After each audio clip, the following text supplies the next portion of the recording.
next speaker is Shurjil Chaudhry. Shurjil Chaudhry is a rising fourth-year medical student at GW. He's a graduate of Cornell University with a degree in human biology, health, and society. After undergrad, Shurjil worked for 2 years as a management consultant for Booz Allen Hamilton. Shurjil has a particular interest in the integration of technology and devices in medicine. The research Shurjil will be presenting today is based on his work at Harvard Medical School as a Sarnoff Fellow, which is a one-year research grant given to 10 medical students each year. The work is also supported by a $1 million grant from Bayer Pharmaceutical. Please help me in welcoming Shurjil for his talk on the prevention of cardiovascular thrombosis through inhibition of coagulation factor 12.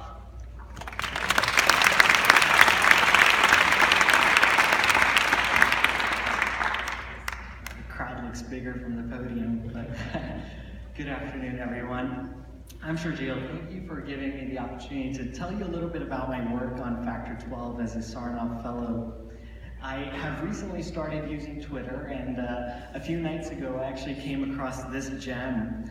So needless to say, I, like many others, look forward to Research Day in our country, and I do want to make sure I thank the Beaumont Society chairs for all of their hard work in putting together the Fusion publication. It is a lot of work currying through all the abstracts, so I appreciate their hard work.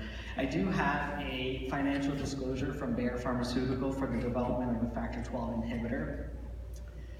Factor 12 has driven a lot of interest in the past few years as a therapeutic target that could decouple hemostasis from thrombosis. As many of you know, antithrombotic therapy is a cornerstone of treatment for cardiovascular disease, and drugs used to treat thrombosis invariably impair hemostasis. Drugs such as aspirin target platelets, while drugs such as warfarin affect humoral coagulation factors. However, the use of these anticoagulants is always limited by the increased risk of bleeding that they confer. This dichotomy governs how we look at hemostasis and thrombosis. However, what I hope to be able to convey to you today is that thrombosis might actually be occurring via a distinct and targetable pathway. And the interaction of platelets with factor 12 is critical to this story. I'd like to provide a brief overview of the physiological process of coagulation. At sites of vascular injury, there's an accumulation of red cells and platelets, as well as exposure of tissue factor on damaged surfaces. Together, these support thrombin generation and fibrin formation. If excessive thrombin generation occurs, an occlusive thrombus can form within a vessel and block blood flow to critical organs. Under high shear conditions, such as those present in arterial vascular beds, platelets provide the key surface on which coagulation reactions occur. This is the reason why antiplatelet therapy is key to the treatment and prevention of arterial clots. For the non-clinicians in the audience, I wanted to clarify that this here in the center, I'm not sure if the laser will work, but the thrombus is the circle in the middle, and when it encounters an already plaqued vessel, that's when it can become especially dangerous because it can lead to a complete blockage of the artery and compromise blood flow. As many of you know, especially the first years, there are two arms of the coagulation system. Some of you might have even had nightmares about this, but it's the extrinsic and the intrinsic pathway. Most physiological hemostasis, such as slow venous clot formation, occurs via the extrinsic pathway. And it's mediated by tissue factor and factor 7. Factor 12 sits at the top of the intrinsic pathway. And remarkably, unlike factor 8 or 9, which are associated with hemophilias A and B, factor 12 deficiency is not associated with a bleeding diathesis. So these patients, they often don't even know that they have a factor 12 deficiency.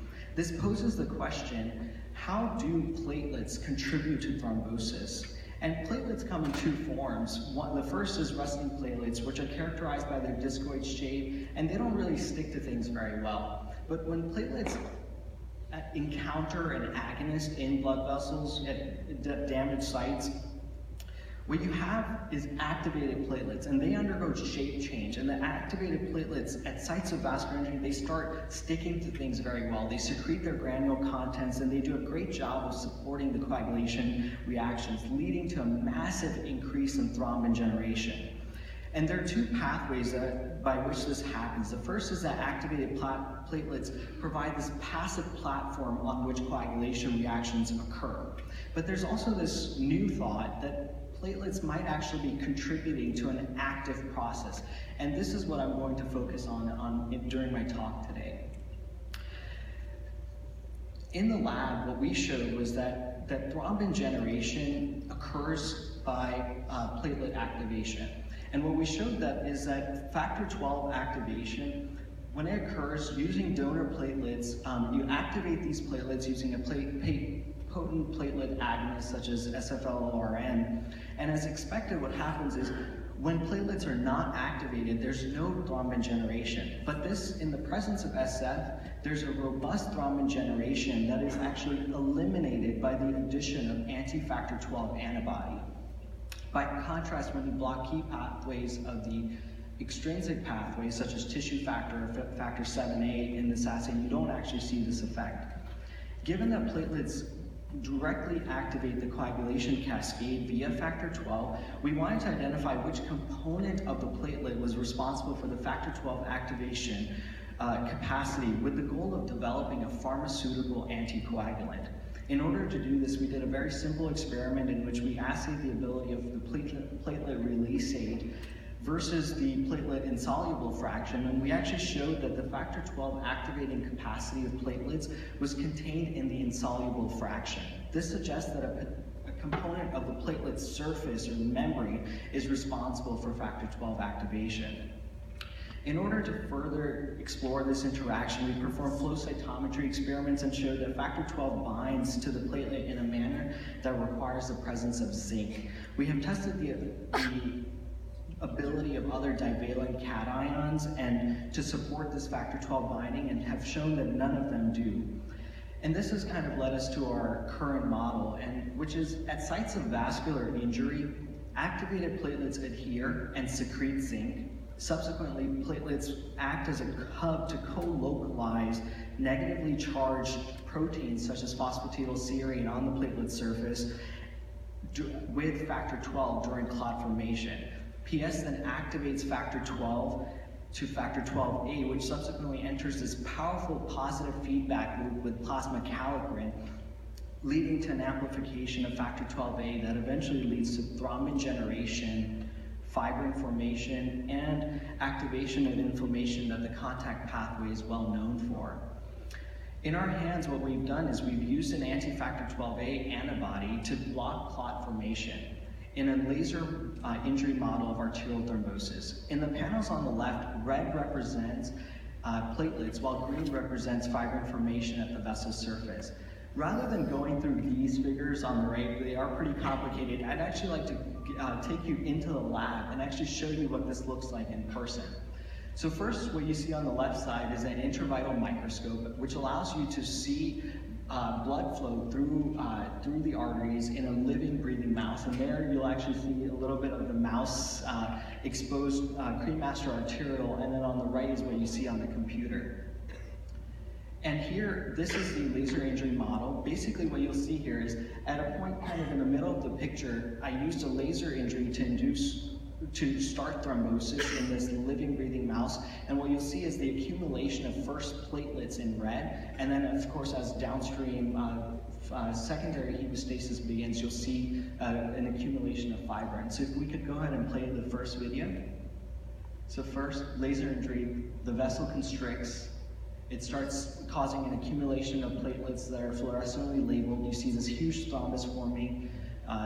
You can even see the red blood cells backing up in the background, and subsequently secondary hemostasis and fibrin formation begins to form. And this is what happens when a mouse has been injected with a IgG control antibody, just to show you guys what looks like in a normal thrombus formation. And if we compare that again to the factor 12 antibody, if we could go ahead and play the second video.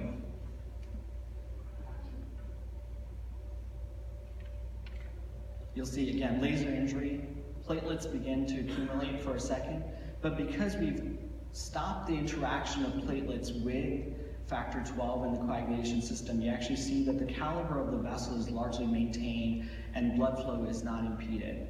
And this generally what it shows is that while being able to prevent thrombus formation, interestingly, in these same mice, factor XII inhibition does not prolong tail bleeding time, nor does it increase tail blood loss.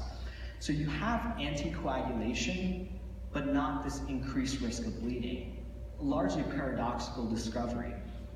Although these data come from mouse studies, I should emphasize again that severe congenital factor XII deficiency in humans is not associated with bleeding. Therefore, discovery of an antithrombotic therapy that does not cause bleeding would be a transformative advance in the management of arterial thrombosis, including in heart attacks, strokes, peripheral arterial disease, and in particular because this is the contact pathway, especially at sites of artificial surfaces such as stents, balloons, and grafts, which are known to activate factor XII. Hence why Bayer, which is the largest producer of aspirin, is particularly interested in our work. To summarize, factor XII may be responsible for a key component of platelet procoagulant activity, and factor XII inhibition is a therapeutic approach that could help us decouple hemostasis from thrombosis. And our efforts are underway to characterize this exact mechanism. And what we did is, instead of taking like a more of a sledgehammer approach, we've been trying to basically characterize that interaction precisely so that we can actually eventually develop a pharmaceutical that can be used in human patients. I have many acknowledgements, but in particular, Dr. Jill Paulson from GW, who is my Sarnoff sponsor, and also Dr. Anton Sadawi for his career guidance over the last few years. Thank you. Happy to take any questions.